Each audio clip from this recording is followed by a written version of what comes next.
right, it's time to get the top voice on the show. John Bolton, who was part of Donald Trump's previous administration, joins me on the broadcast to talk more about what he feels as far as this administration is concerned. Mr. Bolton, thank you so much for taking out the time and speaking to me on India Sense. Let me start by asking you specifically about some very important picks in Trump 2.0 administration, including Tulsi Gabbard and Kash Patel as picks for very important posts in Trump 2.0.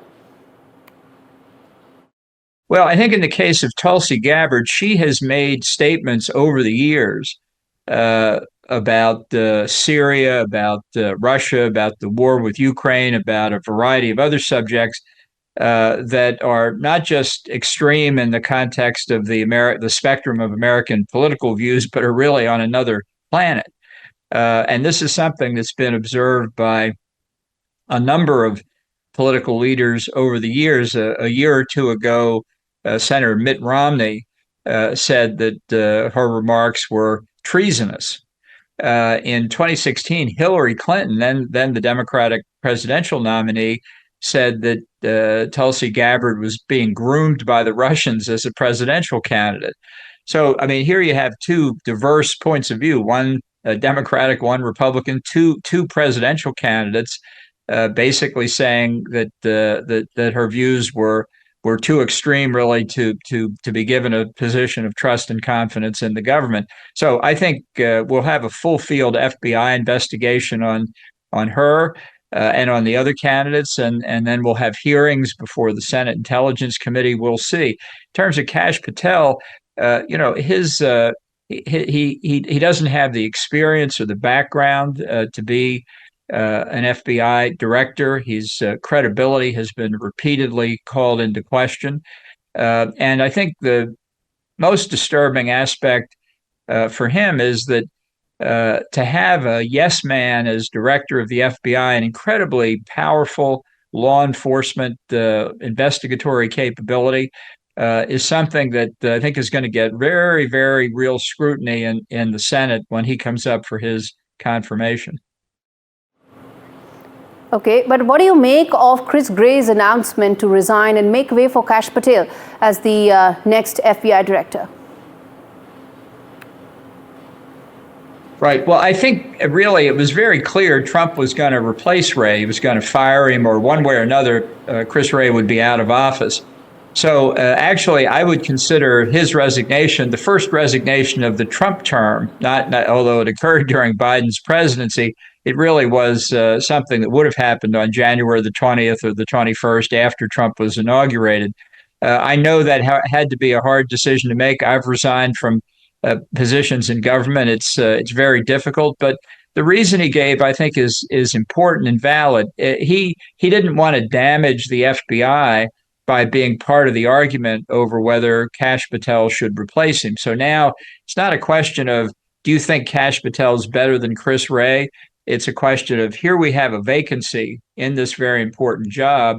Is the nominee qualified and fit to fill that job? And that's really what the question should be. It shouldn't be an argument about Chris Wray. It should be over Kash Patel. Okay, I know there's a lot of talk about trade, immigration being his top priorities, but in your assessment, Ambassador Bolton, Trump's top focus when it comes to India?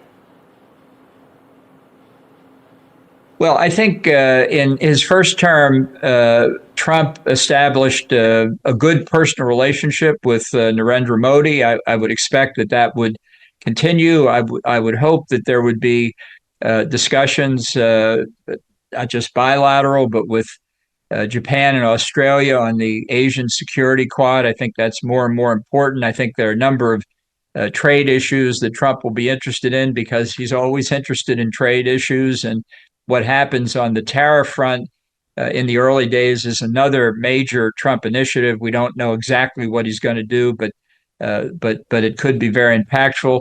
News that's just broken here in the United States is that Trump has invited Xi Jinping to his inauguration. I think he should invite Modi too, as long as he's doing that. We don't know of any foreign leader who's attended an American inauguration as far back as anybody can remember. But it's going to be very important. My own view is that the U.S.-India relationship could well be the dominant issue in the 21st century, and we have a lot to talk about and a lot to work on together. And I hope Trump understands that and acts on it. Ambassador Bolton, you've been very critical of Trump's picks for his administration. What's the reason and the rationale for your criticism? Well, it depends on the individual nominee. I think if you look at the total package so far of Trump's personnel announcements, some have been very good, some have not been very good. And particularly in the national security space, I think it's important that you have people of the highest character and integrity and qualifications. I'd say in selecting Senator Marco Rubio as Secretary of State, Congressman Michael Waltz as National Security Advisor, I think those are really excellent picks, and I think will serve the country well.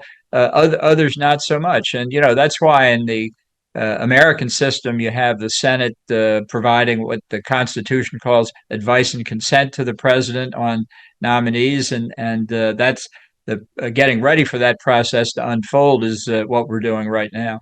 I know there's a lot of decisions that Donald Trump plans to take on day one in his office, but in your assessment, what do you think will be the first set of decisions that he will take? Well, I think he's made it very clear that his immediate priority is beginning the expulsion of all the illegal aliens that are now in the United States. He tried to put in a Muslim exclusion ban at the beginning of his first term. It was a complete debacle. He was not prepared. Met enormous resistance from the courts and so on. Now, they've had a long time to plan this deportation program.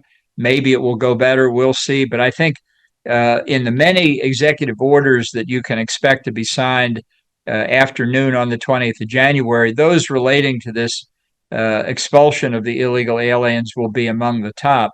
So a lot of the early impressions of Trump's performance in the first days of his new term will be focused on how that program goes. I don't have any inside knowledge of it, and frankly, you can do a lot of planning. It doesn't guarantee success. The American boxer Mike Tyson once said, "Everybody's got a plan until you get punched in the face," and that's we'll just have to see how this immigration operation is actually implemented.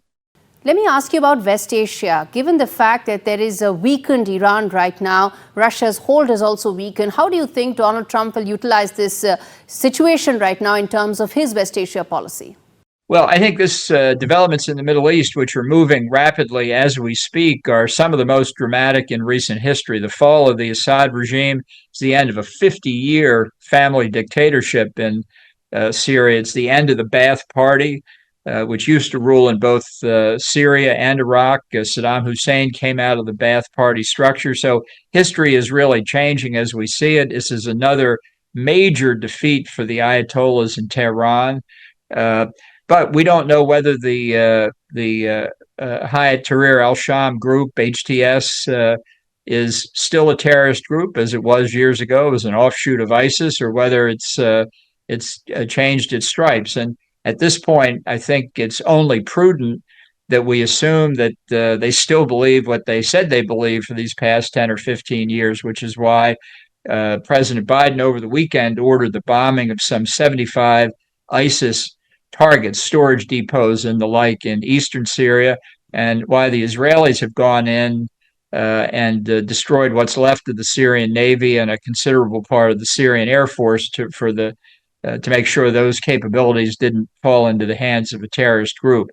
But the weakening of Iran, as you mentioned, the weakening of Russia, risking being pushed out of its naval base at Tartus and the air base at Latakia, very, very significant.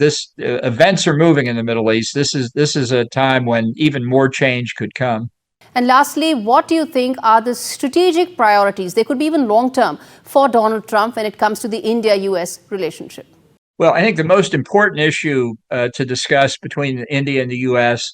is how to deal with the emerging China-Russia axis. We can see it at work in Ukraine.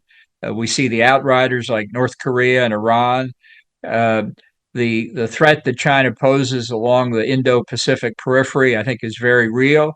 I understand the history of India's relations with Russia, but the closer Russia gets to China, the more it calls that history into question. So, talking about what the strategic interests of the U.S. and India are and how to deal with this new axis, I think should be a high priority. Absolutely. Absolutely. We have a lot more to talk about, Ambassador Bolton, and I'm afraid we're completely out of time here, but we're going to have this conversation again soon. Thanks much for taking out the time speaking to me on NDTV. And in fact, on that note, as we wrap things up, viewers, scan the QR code that is flashing on your screens right now for all the other stories, exclusive interviews, perspectives, all that and more only on India Sense YouTube playlist. Thank you so much for watching this edition.